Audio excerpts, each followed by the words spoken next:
This show is brought to you by Dream Digital Art, the place to buy the coolest Jewish and Israel-related art pieces and products. As a Shmoozin podcast fan, you'll get 10% off your online order with the promo code shmooze10. Now, let's get on with the show. We had Rabbi Sacks' voice until this year will be the third 𝗥𝗯𝗡𝗡𝗬. Is that right? Third or fourth? Not sure. Should know, but anyway. When he left the world, okay, we had all his teachings, and there's so many, and it keeps on coming. It's weird, like when the Torah Tidbits comes out, which for those who don't know is a publication here that is amazing, and every week there's another Rabbi Sacks covenant and conversation. It's weird because it's like, oh, what's Rabbi Sacks saying this week? What's his newest parsha essay? It's weird because it's like it feels like he's still here, and then you check yourself and you're like, well, yeah, but he's not. He just wrote so much, and the other thing is it's always pertinent. It's unbelievable. It's so pertinent. This week in Kedoshim, it's staggering, but he's not here, and we all suffer greatly. Obviously, no one suffers more than his own family. But we, his talmidim, his admirers, and those of us who look to him to just open Judaism up and open our understanding and open Hashem up and all these things, that we miss his voice. And within the first, day or two, I'm like, what would Rabbi Sacks be saying now? That voice is just empty. So over the last few months, I thought about it, and then I reached out to you, and I just said, I've got a simple premise and you'll explain to the viewers and the listeners your connection in just a second. But from your experience of him, from your experience of delving deeply into his works and listening to him, I challenge you in a way. What do you think from everything he says? Because what a person says, what a person gives into the world, you see the person. So in a way, we knew Rav Sacks as much as we could know. What he wanted to show us, basically. But there was so much. So that was my premise. So that's what we're going to talk about today. Hopefully we'll get somewhere. I have no idea where this is going to go. But firstly, before we do that, just explain to people your connection to him. Obviously, we're both from the UK, from London, as was Rav Sacks. What was your connection to him and studying under him and his works, just briefly?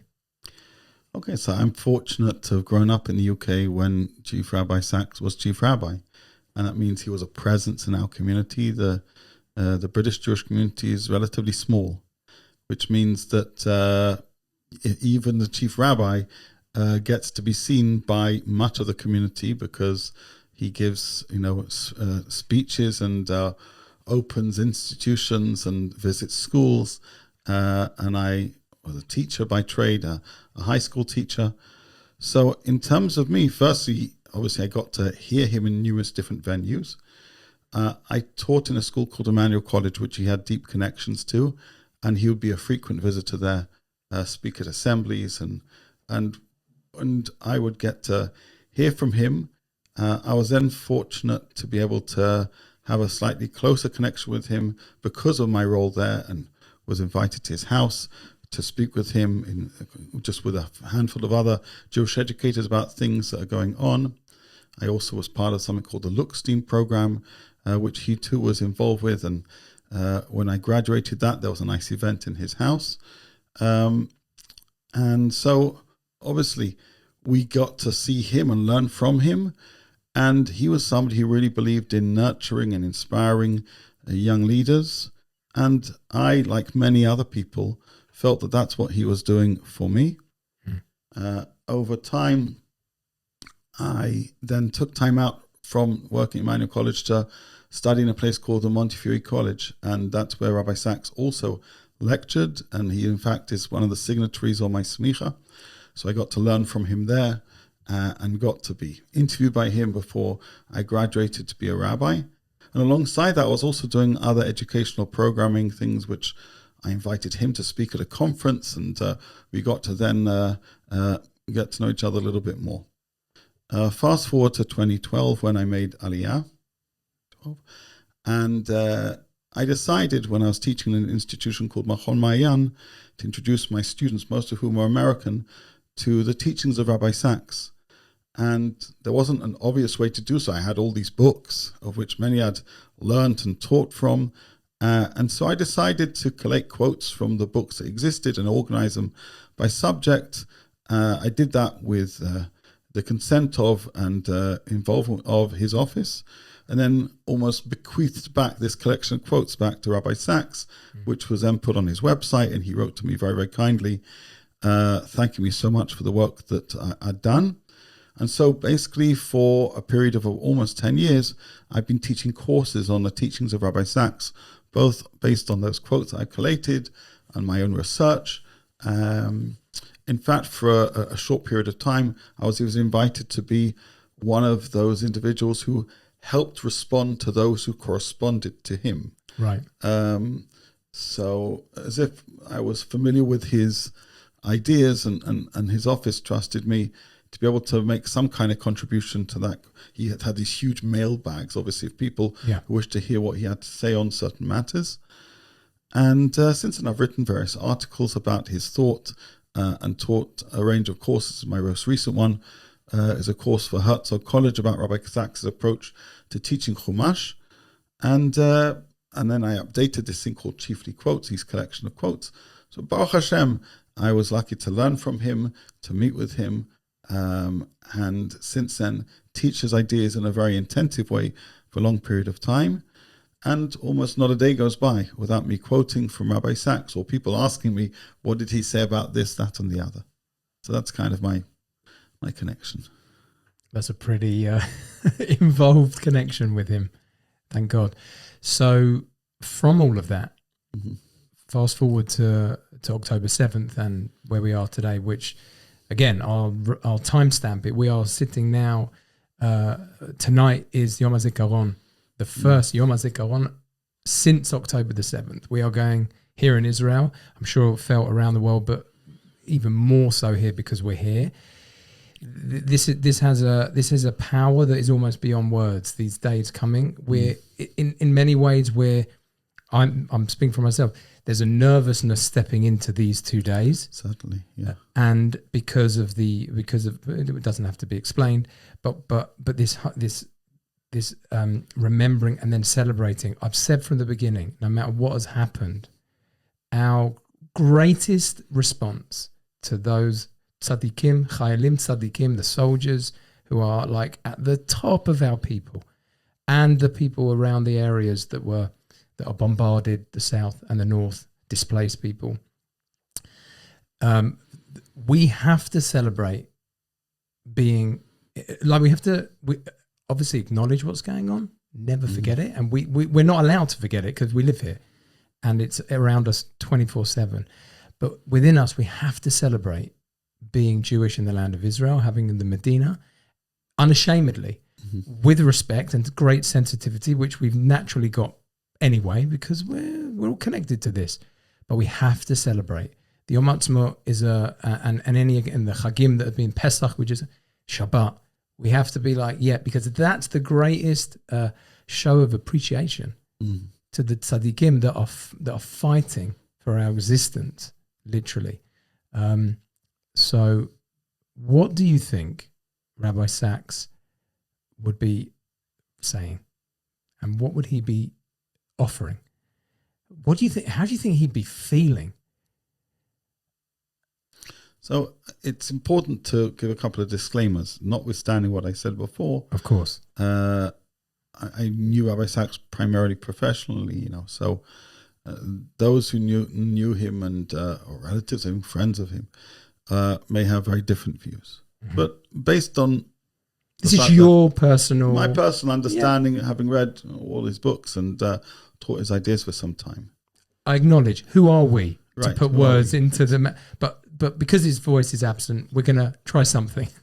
So it's important to know that while we are so used to listening to that velvety voice of Rabbi Sacks, and everything being so polished in how he presented himself, and his books being fabulous, his remarkable wordsmith, and really he could talk about any subject, a drop of the hat. Mm-hmm. He was a person with feelings, and he's a person with deep feelings towards the Jewish people, the land of Israel, the state of Israel. When his father passed away, he really declined into a significant depression. These are his words, not mine. Mm-hmm. And he says, it's strange because I knew my father was going to die. I knew my dad was sick. But it really hit him. It hit him very substantially. And he talks about how it took a while to work through things. For me, on October 7th, we were just talking beforehand about how I experienced that day. But I write things every day. I write ideas on daf yomi. I couldn't find words for anything for the next few days. I was wordless. I said words to my family to protect them. We were on lockdown, basically. But in terms of formally saying anything, I didn't know where to begin. I think it's important to acknowledge that if Rabbi Sacks would have been alive and had he heard about what took place, we shouldn't assume that straight away he'd have some profound kind of soundbite to say. I think he would have cried. I think he would have cried the kind of bitter tears that any person who cares deeply about the Jewish people did cry, and he cared incredibly deeply. So then the question is, so what would he have said after he wiped away those tears? Because he would. Because it would have pained him greatly. Because it would have ached him. Because all the things he said for all those decades of his speaking and writing, trying to stand up for the protection of the Jewish people, trying to remind the world that anti-Semitism is something that needs to be looked out for, to trying to remind the people that Jews can be persecuted, have been persecuted, all the things he did in terms of protecting the legacy and memory of the Holocaust and its victims. So what would he have said? Well, after wiping away the tears, he would have mourned, as all Jews did, his brothers and sisters who were brutally murdered. And he would have been morally outraged about what was done. Rabbi Sacks often talked about the topic of evil and how the Jewish people are really here to be a counterforce to evil. The protest. A protest, right? Now, we know the word evil, and when we think about the word evil, we think about it within the framework of history books. We know evil exists in the world, and we know there's some evil people, but most of us haven't had to look at it eye to eye. Most of us haven't had to see in real time pure, unadulterated, vicious evil. And that's what happened. And he would have spoken, I believe, both to the incredible pain of the Jewish people. He would have begun with hugging the Jewish people with arms and with words and with tears.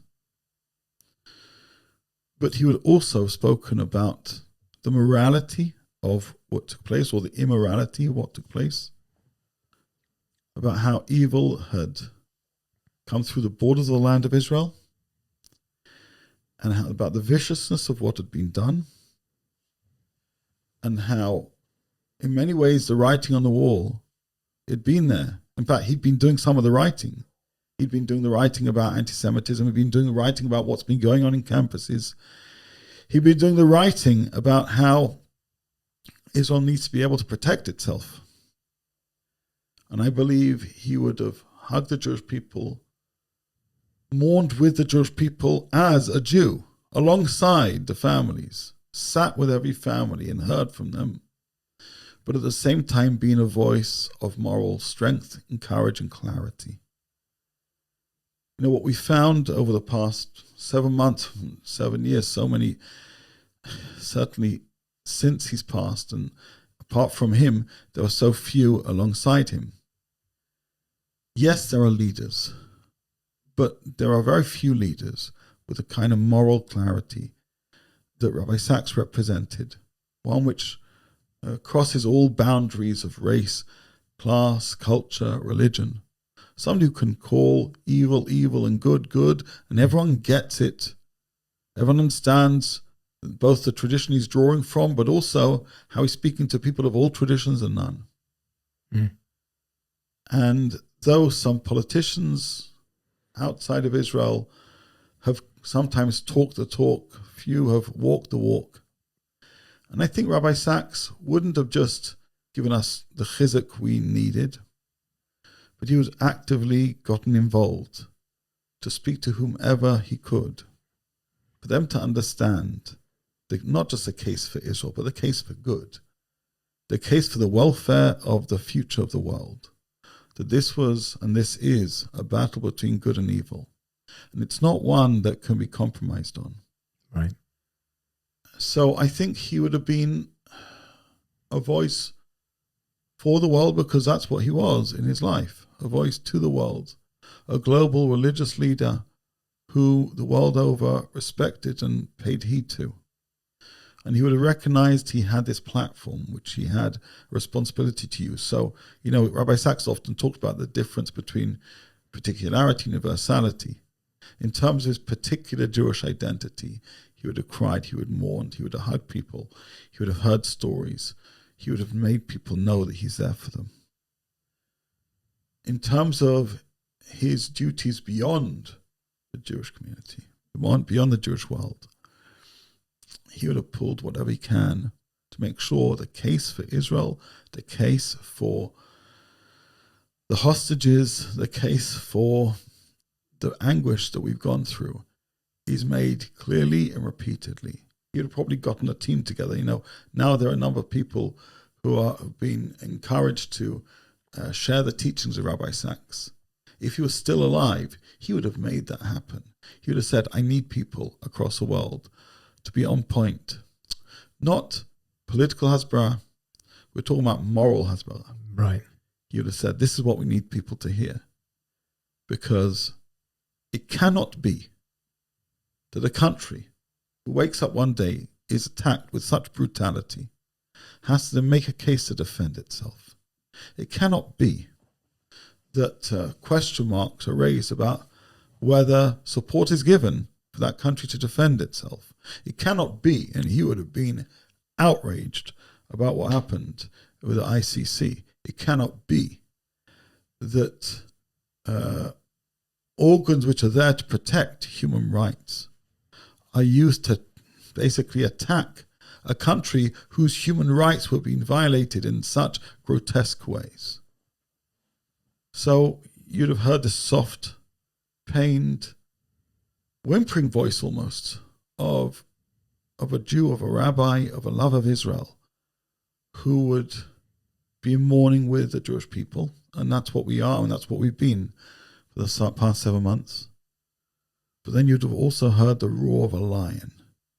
Somebody who would have then stood on platforms and said with the clearest and loudest voice possible that anything other than absolute support for the Jewish people, the state of Israel, anything other than absolute support for the protection of Jewish students, wherever they may well be, it would be basically throwing away the possibility for morality of not just the Western world, but the world at large. The kind of protests that have happened in the States, in England, would have been obscene to him. He would have spoken to police commissioners and said, law and order means you need to stand up for the morals and values that underpin law and order, which is good. And you can't enable people to march for evil throughout London and disrespect, sacred places which give honor to, for example, war veterans. You can't do that and claim to understand how to maintain a civil society and a good society. So he would have been deeply pained that the kind of work he did with Gordon Brown, the kind of ideas he shared, the kind of values he communicated in all his works, and including morality, would have seemed to have been forgotten, but then he would have made sure that people hear that message and got those organizations as best he could with the influence he could to act differently, because they haven't. And we've been let down in a major way by so many who have preferred to kind of hide in the corner for fear of disagreement with the masses who are calling for the annihilation of the state of Israel and the Jewish people. And he would have said, that's not how you run a society. You run a society by knowing who you are, by knowing what you stand for, by standing up and fighting. That's what the Jewish people are doing in the state of Israel, and that's what every society has to do across the world. It's interesting that his final book was called Morality. Most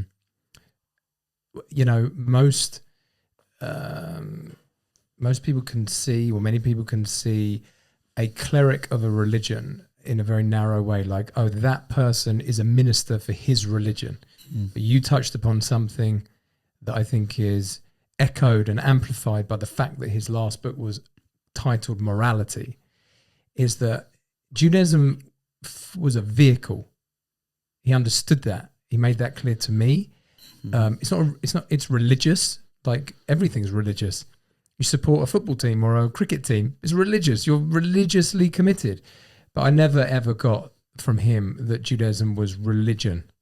It was a pathway to good, to morality.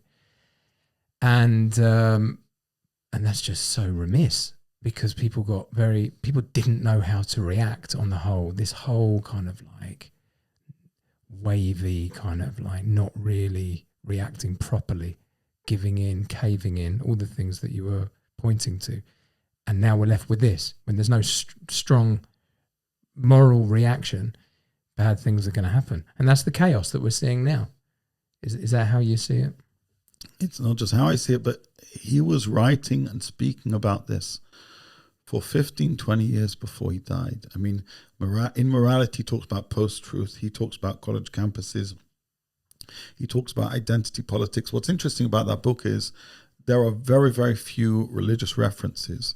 And if you want to watch a fascinating interview, watch him being interviewed at the offices of *𝗤𝗢𝗡. You may not know what that is, and he's asked by the editor there, how come you wrote a book, Rabbi, which seems to not be particularly religious? And he says, because I wasn't trying to write a religious book, I was trying to write a book for the wider society, because I believe that these things should matter to us all. But apart from morality, he was discussing these topics in books, articles, lectures.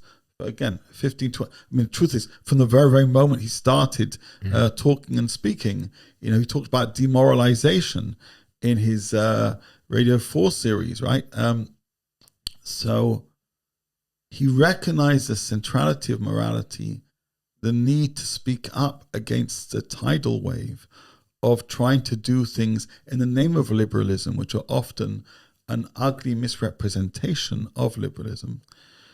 Yeah, he believed in freedom and progress. Absolutely. It was all about that for him. Which is why it's so grotesque, the way in which college campuses would shut down free speech, meaning he basically, I believe in free speech, which is why in universities, I believe everybody should be able to be heard. To persecute some people for the sake of other people is not how you find truth. In a post-truth era, truth becomes linked with power. And power is the opposite of truth, because power tries to quash the other side rather than listen to the other side. He believed, one of the titles of his books is A Power of Ideas. Not power in terms of strength, but power in terms of argumentation. Yeah, debate. Debate, exactly. And so he strongly valued people disagreeing, but disagreeing in ways that they listened to one another. He had a number of debates with Richard Dawkins, right? They didn't see eye to eye, but he welcomed that because he believed that people talking helps educate each other. And if you run away from that kind of discourse, and instead you silence the opposition, you are the fool. And he would say that this world, there's many fools. And unfortunately, some of them are the presidents of leading Ivy League universities, who would rather choose one view of things, at the same time ignoring basically the whole of human history. If he would have listened to those three presidents of Ivy League colleges talking about how the claims to be able to persecute Jews may be valid depending on context, you can already hear him typing the next article that he would publish in the New York Times. You're right, yeah. Like, by beginning with context with a big question mark and exclamation mark, he would have been enraged. Enraged not from a personal level, but from a societal level, from a values level, from a morality level, that somebody could dare use a position of influence to twist their power to endanger any people, in this case Jews, in a center of learning. Like, to his mind, the fact that could even happen means that we didn't listen to him enough. And this is something which is really important, which is you have Rabbi Sacks, who published more than 40 books, hundreds of videos, appeared on hundreds of radio shows. His ideas are very accessible. His office, legacy office, do incredible work in perpetuating and sharing content of Rabbi Sacks. And yet, didn't penetrate. Yeah. So the question is, so what's happening? Yeah. And part of it, and even he too mentioned this, part of it is because people are so engaged in self-entertainment, so distracted by things like social media. He'd often compared narrow broadcasting to broad broadcasting, right? He believed that if you're just involved in social media, you just live in these echo chambers. But if you live in an echo chamber, you never hear ideas that you don't disagree with. And so in morality, he directly challenges the way in which we've unfortunately not maximized the positives of technology and instead allowed some of the negative ways in which we can only hear our own voices, how they're affecting society. And he would have hoped that this would call for a significant shift in doing what we're doing. With all the debates about what's going on in Israel and politics, we've heard very little. There's been one or two echoes, but very little about the responsibilities of things like TikTok, which has been a cesspool of anti-Semitism, Twitter, kind of similarly. There are responsibilities of platforms who allowed hate to fester and grow. And so we as a society need to say there are evil people in the world. They've done evil stuff, and Israel needs to defend itself and protect its population. That should be quite obvious. If anybody's debating that, the likelihood is that they're anti-Semite. Rabbi Sacks often talked about how anti-Semitism can be expressed in various different mutations.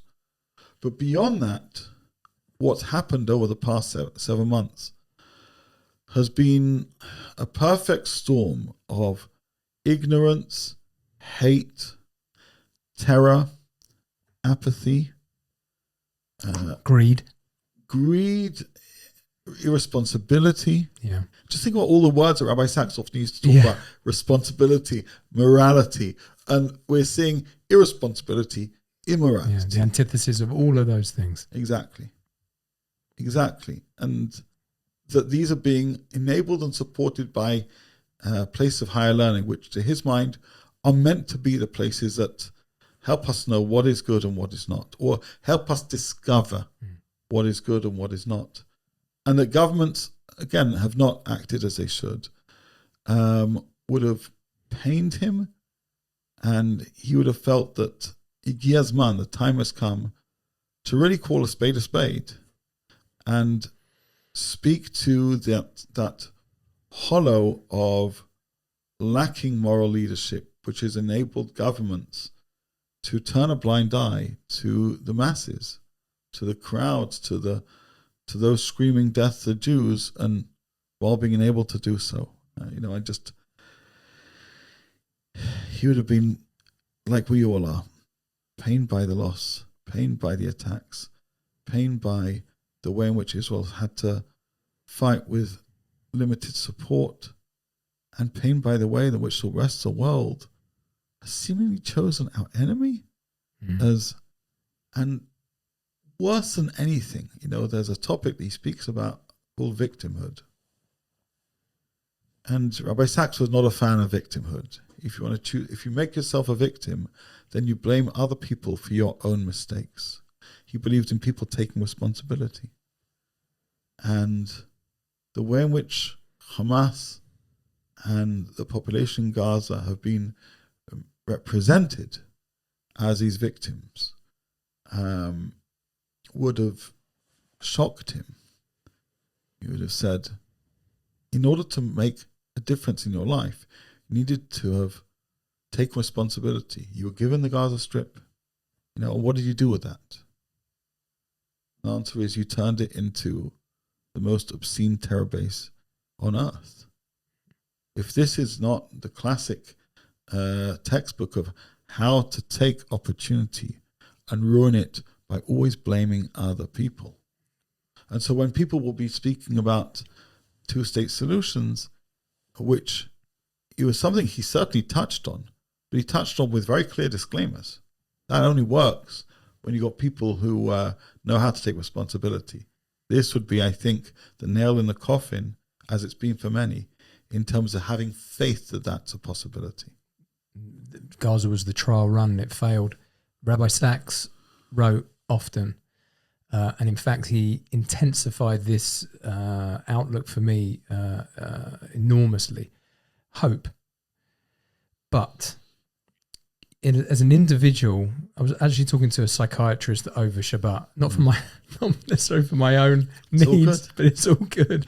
But I was interested in, and I've always been interested in, the psychiatry, the psychology of hope and faith from a psychological point of view. Why do some people choose? Here's you and I, we're sitting here for whatever reason. You can't really put your finger on it, but after all the inputs that we've had, and we have been like everyone else, if we've chosen to search out a truth, all measure of possibilities have come back to us, and we've chosen to have simple faith in a creator, the Torah. Okay, we're Jewish, but we're Jewish, and we take on what Judaism has to offer. This hope idea is very wrapped up in this. But when you look at humanity in this situation, all the things you just described, their responses. Okay, there's individuals that responded as would be the decent way to do. Sure, and there were, and there continue to be, and we appreciate that. I use Douglas Murray as a great example because, a friend of Rabbi Sacks, but also just someone who's just morally clear on all of these topics. But what concerns me is, like you just said, like the wisdom of Rabbi Sacks, regardless of how much there was. And I'm not saying he had the responsibility to influence everyone, but how do we have hope in people when at this basic level where it's crystal clear, so many just turn the other way and twist it and you like look at them on these interviews and you're like, what's going on between your ears? Like, what's actually happening there? And then you just kind of like, you have to just say, okay, well, it's just base level anti-Semitism. But then that's not comfortable for me because I'm like, you've got a brain. You've got something going on there. Although it's not clearly, there's strange wiring going on there. But why can't you make that just obvious, basic moral step? And then you see just something else before you respond. He also said, I never forget this. He said, people, Jews of the world, I just got to tell you something. From my experience of meeting a lot of people, we have friends. Those three words. Yeah. A Jew finds it very difficult to accept those three words, that we have friends. But this morning, I watched Senator Lindsey Graham, Senator Ted Cruz, and a few others on the podium. These guys are putting things on the line. It's not a Republican thing. It's not a Democrat. It's like they are representing. If we don't do this, if we don't give these weapons to Israel, it's much deeper than just like, giving them a slap on the wrist. This is the point you're making. You think we want to bomb, kill civilians? We're not interested. We really would like to see Gaza become the Singapore of the Middle East if we've got a partner to play with, right? But where does the hope? Do you think he would have ever run out of hope? Not him personally, but faith in man on the grand scale. I think of Mashiach, the messianic thing. He didn't really talk about that a lot. I certainly not from my book. But like, does it? Do you think Rabbi Sacks in the end would be like, they can't do it as a species, and we need intervention. We need external. We need God. It's sad that if we would need God, I don't see God as that. Obviously, He's there for that reason, to save the day, salvation. We're supposed to sort it out here. And that's why He gave us earth. Do you think that Rabbi Sacks might have just thought, would he have questioned some of his writings about faith in humanity, or does it just come down to, look, individuals are individuals. They have bechira, they have free will. So, again, based on what? Sure. Yeah.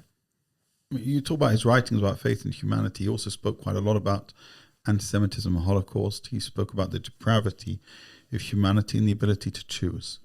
Freedom was one of his key words. So hope is something that you can have and hold on to, but that doesn't mean that everything's just going to be okay. That's the difference he has between hope and optimism. Optimism is tomorrow will be better. Hope is I hope through the work that I do that tomorrow will become better, meaning it's on me. Right. But I'll tell you two lines that Rabbi Sacks says in different small videos.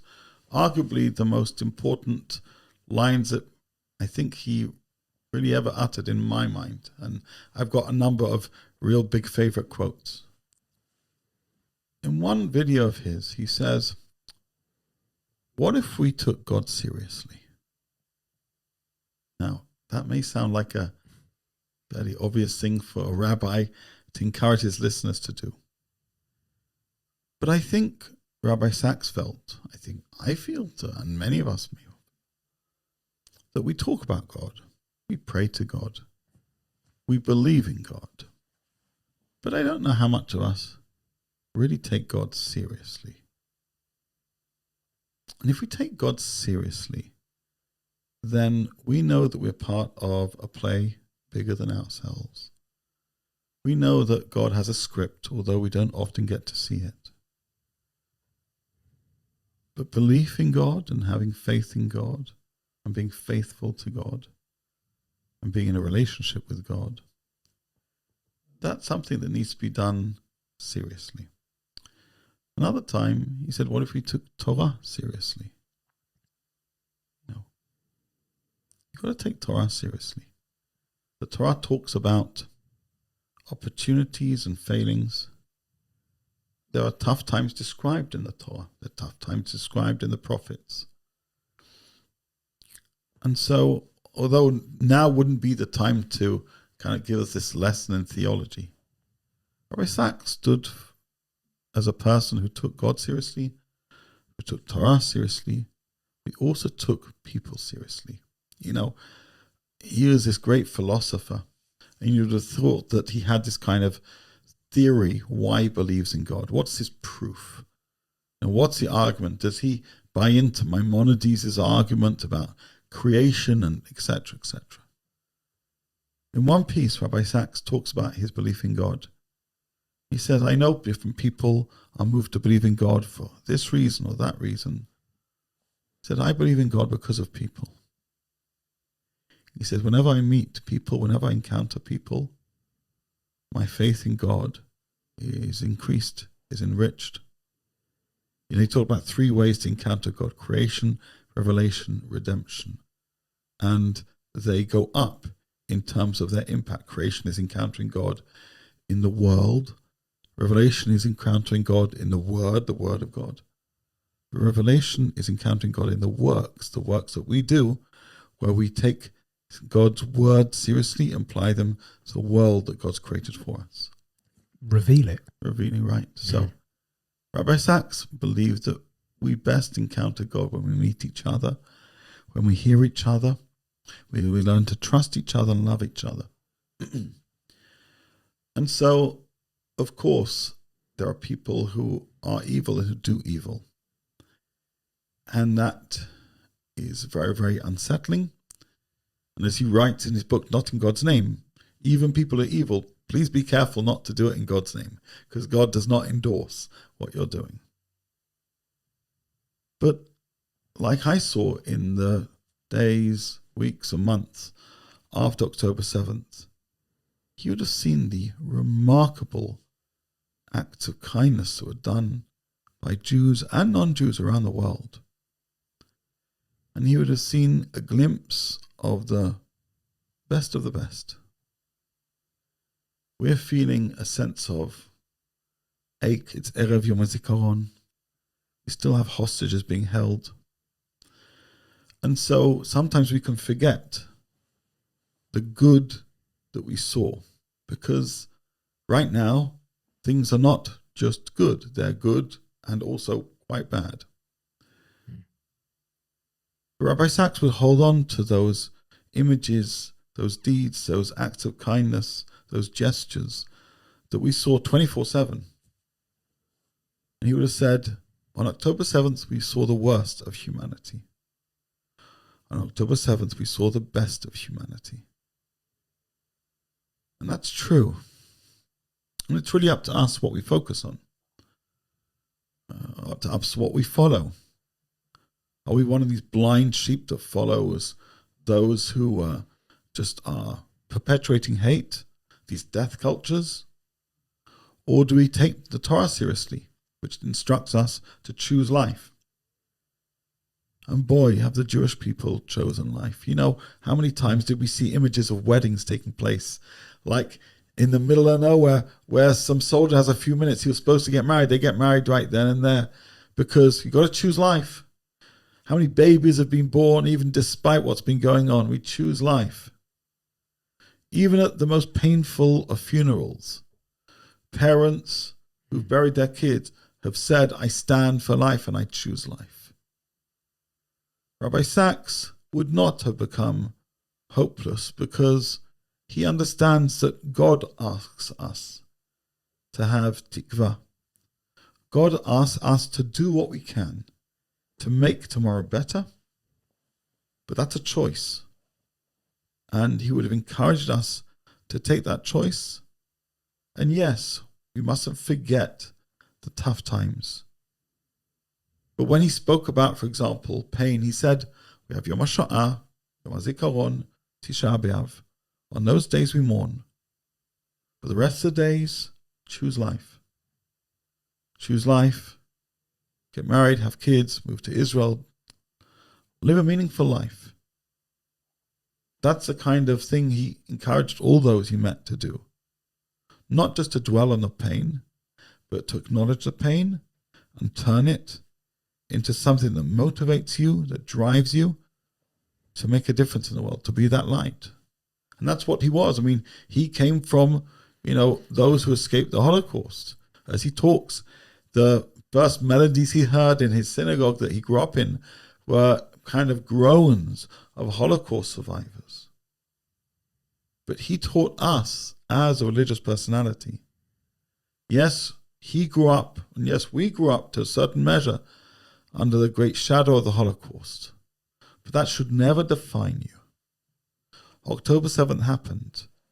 It was a seismic shock to all of our systems. We will never forget that day, and we should never forget its victims and those many soldiers, brave soldiers who went to fight and continue to fight for our protection. Just over the past 48 hours, 5 soldiers have been killed. But even with all that, it was said, the fact that we live in Israel now means that even in those hardest times, in the massacres that took place in Europe, right, the persecutions, the expulsions, we didn't give up. We've not seen things as we saw these now, but we've seen tough times before. And what we've done is we've said, our story is going to outlast yours because we believe in a higher power, because we take God seriously, we take the Torah seriously, and we believe that we can make a difference in the world, and we're going to do that. And the South will bloom again. Those yeshuvim and kibbutzim will be rebuilt again. There will be weddings there. Children will be born there. There'll be birthday parties there. And we'll never forget. But we'll still move forward. Keep on moving forward, because that is the destiny of the Jewish people. The destiny of the Jewish people is to continue to live, not just looking to the past, but instead living, knowing that the past has happened, and yet moving forward towards a future with an awareness that everything we do on a day-to-day basis is consequential. And we need to take responsibility, appreciate our freedom, celebrate our faith, and love one another. It takes moments sometimes of great despair, even if you're a very high-level faith person.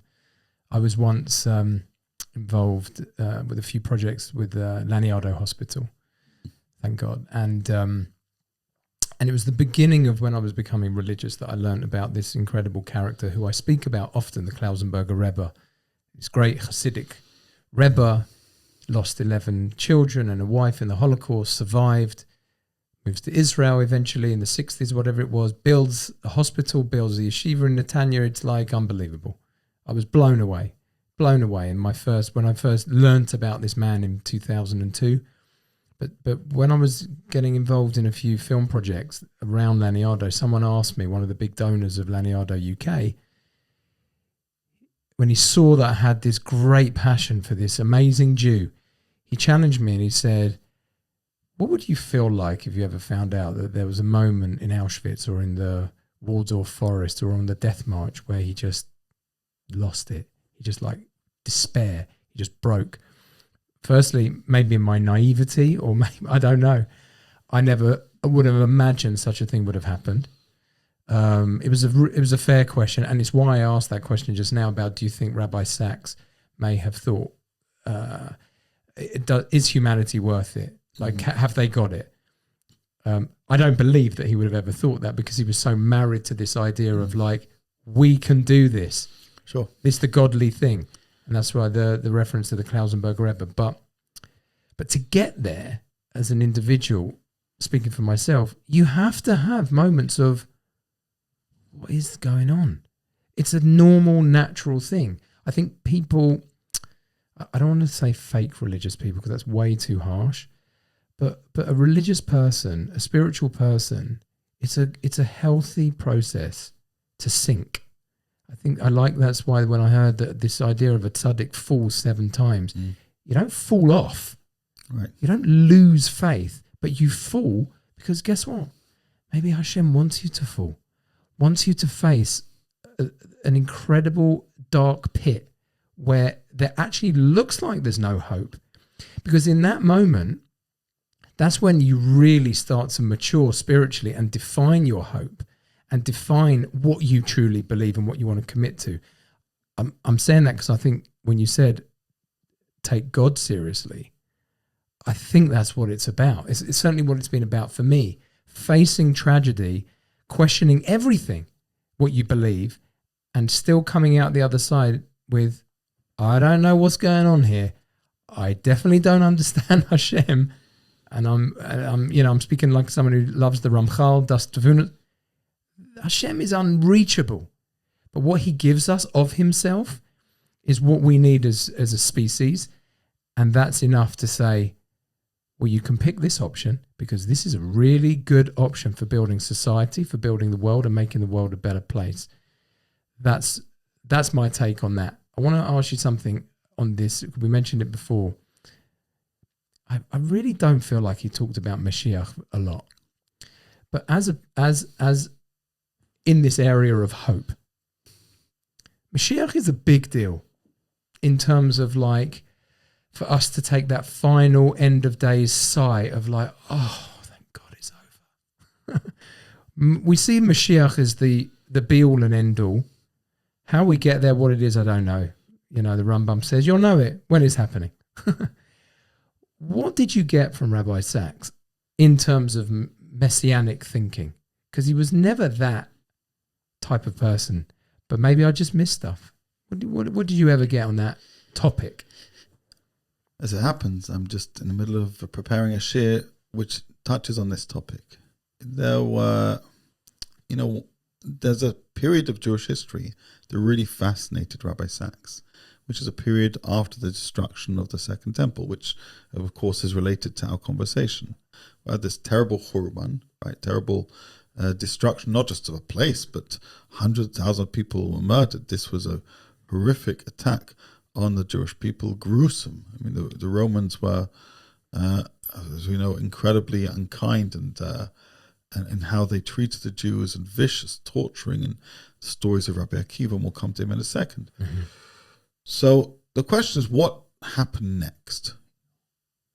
And just past couple of days, I was reading a book by Rav Shagar, and he compares two approaches of two rabbis from around about that time.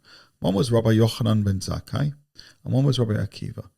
Yochanan ben Zakkai, basically, he made a plea from Vespasian, 𝗤𝗙𝗢𝗨 𝗔𝗕𝗓𝗢𝗦, give me a place where we can basically not rebuild the temple, but start a new chapter in Jewish history. And we're going to study Torah. And the Gemara discusses that rather than having the temple, we have chesed.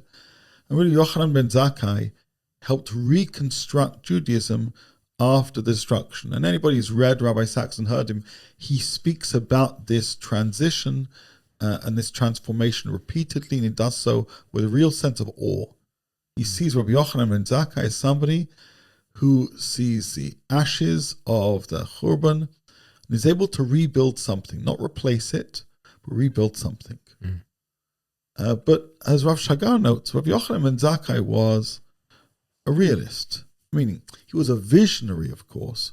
He was a visionary whose visions were rooted in the real world, not apocalyptic.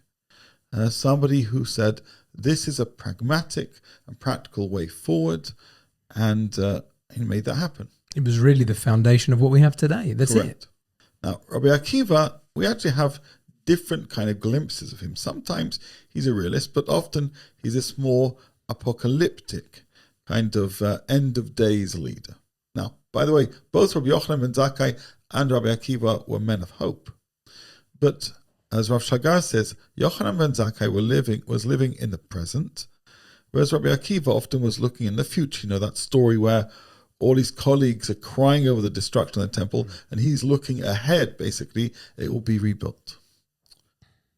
So that's, now why do I mention that? Again, I was recently reading this book by Rav Shagar who makes this comparison. But I think it's a significant one, because there are leaders who are rooted in the here and now, and aren't always looking for apocalyptic, messianic, prophetic outcomes, and those who are. Rabbi Sacks believed in the importance of the prophetic spirit. He speaks about prophecy a lot, contrasting that often with a priestly approach to life. And the kingship, right. Kingship. However, rather than being a messianic prophetic approach to the world, he believed we need to be slightly more pragmatic. He talks about this when he discusses peace. He says that there's the end of days peace, which the prophets speak about. He says that's great, and please God it should come soon. But our task is to deal with the pragmatic piece of what we call 𝗥𝗕𝗓𝗏 shalom, of trying to figure out how to work with people we disagree with or people of other faiths. That's a little bit more messy, but that's our task, and then please God, we'll get to the end of days when the end of days come. Almost like it's a building block, necessary building block towards that final prophetic vision. But what he was trying us not to do is, don't hold your breath until the future will come. Instead, do what you can today. In the here and now. In the here and now, right? Right. And so that, we spoke about hope, and hope is about doing what you can to make things better. So Rabbi Sacks was deeply inspired by people like Rabbi Akiva, and there were flashes of him in Rabbi Sacks' approach. But Rabbi Sacks was particularly inspired by 𝗥𝗓𝗓𝗦𝗧, who was a here and now guy. And throughout his writings, Rabbi Sacks talks about the need to make decisions in the present for the future, but not to live purely with hope for the future. He didn't feel that to be particularly helpful or healthy. And so I think that that's a good depiction of his whole approach to Messianism. There's the Messianism we can create through the deeds we do now, which lay the foundation for the future. He'd say, do that. But then there's a Messiah that you can't control. And he says, well, when that comes, that comes. But you shouldn't be always looking ahead of time. And just to apply this specifically to Israel, when people talk about the title religious Zionism, there's like a continuum of approaches to it. There are those who are much more pragmatic religious Zionists and those who are messianic religious Zionists. Rabbi Sacks was a pragmatic religious Zionist, and many other religious Zionists are messianic. What's interesting, what's happening now is a lot of his books being translated into Hebrew. And watching my Israeli neighbors read his books and seeing how they respond to him is fascinating. And so about certain matters, things to do with science and religion, the Great Partnership, love it. When he talks about these kind of ideas which touch on prophecy and future and hope, so those who are more messianic religious Zionists kind of think, this guy, he's not quite talking my language. Some of the language he says I love, but some of it, it's too much in now. I'm thinking in the future. Whereas other people within religious Zionist framework and elsewhere for that matter, they say, this is beautiful. This is exactly what I need. Somebody who is a grown-up, who wants us to be a little bit more practical. Somebody who wants to apply the playbook of 𝗥𝗓𝗓𝗦𝗧 and say, when destruction comes, we are sad, and then we dust ourselves down and we say, what do we need to do? It's the accountability piece, the responsibility piece. Precisely. So that word responsibility, he says the whole time, responsibility isn't about saying somebody else will come and save the day. It's about my job is to do what I can. And what was his favorite line from 𝗥𝗢𝗡𝗦𝗧? It's not your task to do the whole work. You're not free to just restrain yourself from doing anything. So that's what he asks us to do. Do what you can as a human being. You're not an angel, you're not God. Leave God to the rest. But don't just wait for other people to do things. That's irresponsible. And so his discourse was not Messiah-centric because the way in which people spoke about it often was either, again, about the future. And of course, in addition to that, what we haven't mentioned is he had a deep connection to Chabad, but also some of the reference to the 𝗤𝗢𝗛𝗦𝗧 as Moshiach perhaps could have also confused things. So he was also smart. He knew when to best avoid certain non-essential topics which could have led people to lead to certain assumptions. Last thing, you mentioned his masterpiece, Not in God's Name. I mean, I was just, because it's obviously very pertinent to our times, and it was very timely when he released it. And it's about this situation.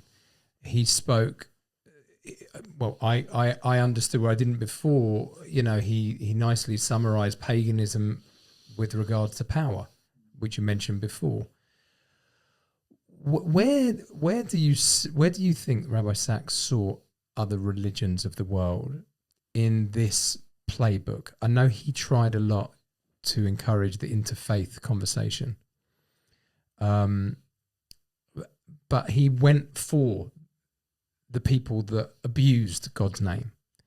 So I think what I'd like it to hear from you is some people are very confused about what and who God is, and then they opt out. So I don't want to know him. What did Rabbi Sacks communicate to the world who God actually is? I mean, you asked a number of questions there. Sorry. No, it's fine. Let's start off by Maimonides interestingly defines what God isn't, because sometimes that's easier. And it's important to note that. And Rabbi Sacks was a Maimonidean. His great teacher, Nachum Rabinovich, wrote this masterful commentary, Yad Pshuta, on the Rambam. You ask, what is God, and especially in terms of how others relate to God. There's a moment in the interview between him and Richard Dawkins, where Richard Dawkins basically says, I've read this in the Bible, I've read this in the Bible, I've read this in the Bible, and if that's a God, then I think he's a bully and a horrible person, etc., etc. That's right. The problem is that Richard Dawkins doesn't know how to read Tanakh.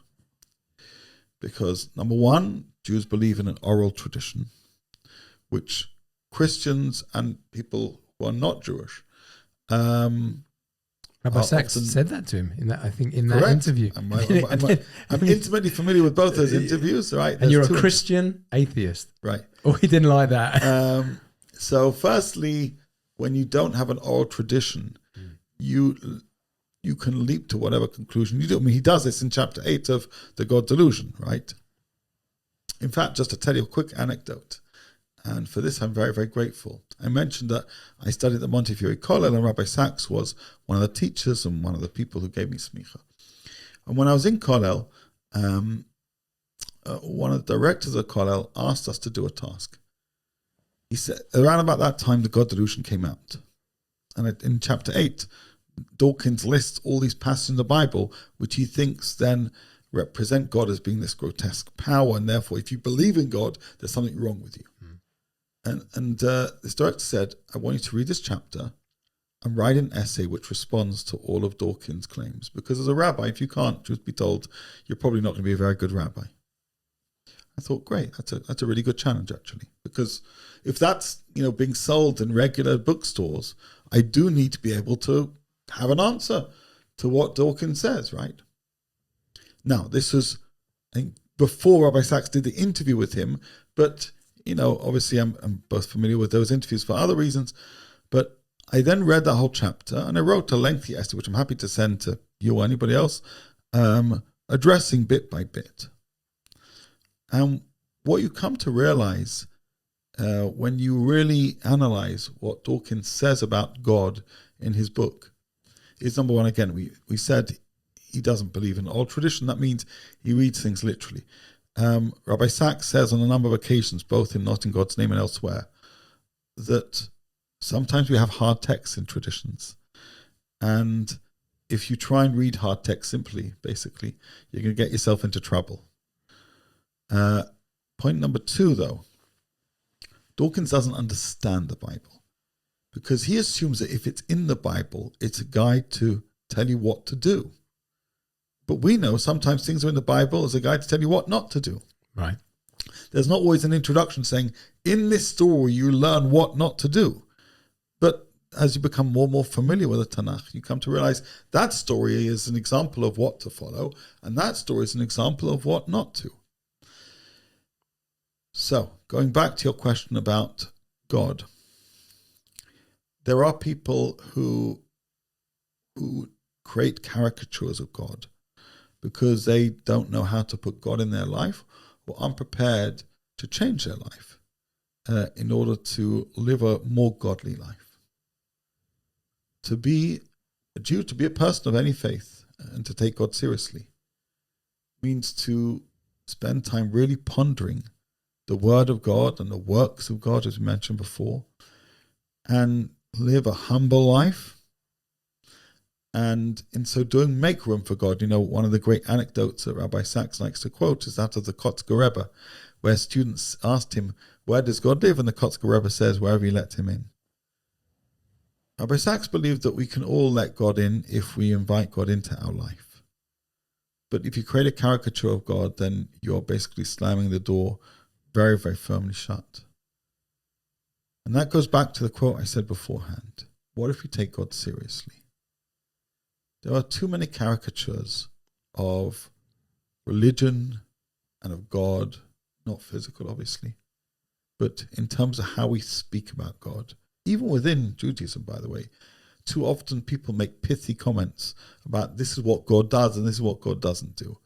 And, when Rabbi Sacks wrote Not in God's Name, although he wasn't primarily talking about Jews, there were some hints to how sometimes even Jews claim that God endorses certain things which are certainly not aligned with the Torah. And create comfortable gods for that person or that group, which is a form of paganism. It's a form of idolatry. And Rabbi Sacks says this on a number of occasions, that rather than believing that we are created in God's image, what we do is we create God in our image. Yeah, it's flipped. So if we take God seriously, we believe that we are created in God's image. If we take God seriously, we should believe that God wrote the Torah, and as a result, there's wisdom there to be found and understood, but perhaps we may not immediately get it, especially when reading it in an English translation, which, negates the multifaceted meaning of the Torah. And we should dedicate ourselves to understanding things a little bit more. But even if doing all that, if a person says, okay, I'm trying to learn the Torah, I'm trying to find God in my life, but it's hard. One of the things that Rabbi Sacks really emphasized is faith as a marriage. He says, faith is a marriage, marriage is an act of faith. He's quoting from Hosea. He speaks about how our relationship with God is like that of our husband and wife. I didn't mention before, but much of the work I do is as a spiritual coach. And oftentimes people have faith queries. And part of them emerge from a lack of understanding about how we're supposed to relate to God. And I often quote Rabbi Sacks. I often quote that particular essay, Faith as a Marriage, which can be found in Celebrating Life. And I say, we often think about God as a being. But to truly connect with God, you need to be open to God as you would for somebody you're prepared to fall in love with. And so you need to be ready for God. God's always ready for us. Let God in. And trying to trust God for some people is easy, other people is tricky. But if you have faith in God, knowing that God already has faith in you, then you can continue the path of that journey together. Like the past 7 months, there have been ups and downs. In any normal relationship, there are ups and downs. With a human divine relationship, there are ups and downs. But that doesn't mean you give up on the relationship. Baruch Hashem, I haven't given up my relationship with God. But there'll be moments where you turn your eyes to heaven and you say, I need help. I need you to do this. This is enough already. This is enough. But then you continue. Just like Elie Wiesel continued to pray with God in protest. That's how life is. Relationship. That's a relationship, and that's what Rabbi Sacks, in such an elegant and eloquent way, communicated to us. He helped make God tangible as a life partner, because if we make room for God, then our life can be enriched. It's always nice in life to end on gratitude, 𝗥𝗯𝗢𝗡𝗡𝗬. What, briefly, would you, how do you feel about Rabbi Sacks's, the fact that you had this bracha in your life to be one of the chosen people to have this man influence you in such a way? What does that mean to you? I'll answer two things. Number one relates to an article I wrote in a book that was recently published in 𝗤𝗢𝗡𝗎, where I spoke about gratitude. Actually, yes, I'm a big fan of the Shehecheyanu bracha. I've written a book, not yet published, but written a book on Shehecheyanu. And in my chapter, I talk about the importance of gratitude, of celebrating the good. And that's a point that Rabbi Sacks himself makes many, many times. He says, the bad things are remembered more than the good things, so you really need to celebrate the good things, right? I mean, you need to intentionally celebrate good, because don't worry, the bad things will leave their own impression. So you need to make sure that an impression is left by the good. And so I do that in lots of different ways in terms of gratitude. I spoke in that article how my wife was diagnosed with cancer a couple of years ago, and When she got sick, we, asked people to pray for her. But when she got better, we also let people know she was better. Because if you only ask for help when things are bad, but you don't express appreciation when things get better, then there's an imbalance in your kind of relationship towards people and to God. That's point number one. But in terms of Rabbi Sacks specifically, I think it was around about 2016 or 17, where around Hanukkah time I decided to write 8 posts for 8 different teachers that inspired me. And every day I wrote a post about a different teacher, and one of them was Rabbi Sacks. By this point I'd already done these chiefly quotes and some other work for his office.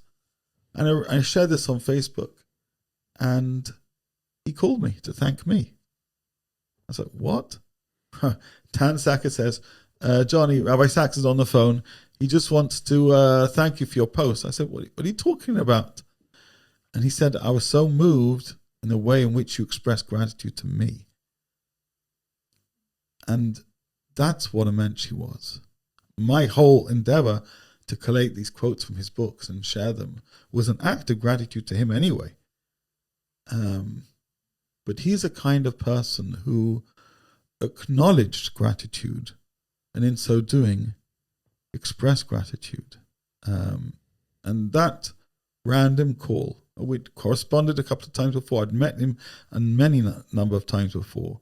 He'd given me gifts. In fact, when he came to speak for one of the conferences I arranged, he gave me a gift for some inane reason.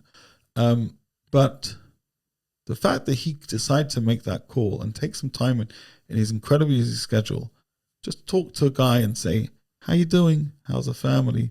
Thank you so much. I really appreciate it. So I'm filled with gratitude precisely because he's the kind of guy who encouraged us, a generation who were lucky to live amongst this giant. He helped us see the good even when times were tough, which is why we're talking. Because even though times are tough, we're 𝗥𝗍𝗢𝗡𝗔 𝗔𝗕𝗓, and tonight and tomorrow I'll be standing alongside families of lost kids. I'll be going to cemeteries. We'll be tapping into the most, aching of pains. His teachings remind us there is pain, there is loss, there is good. See it, hold on to it, enjoy every moment. And that's what I've tried to do. And that's what one needs to do. And know that if you're alive, you're blessed. If you're alive and you have a family, you're super blessed.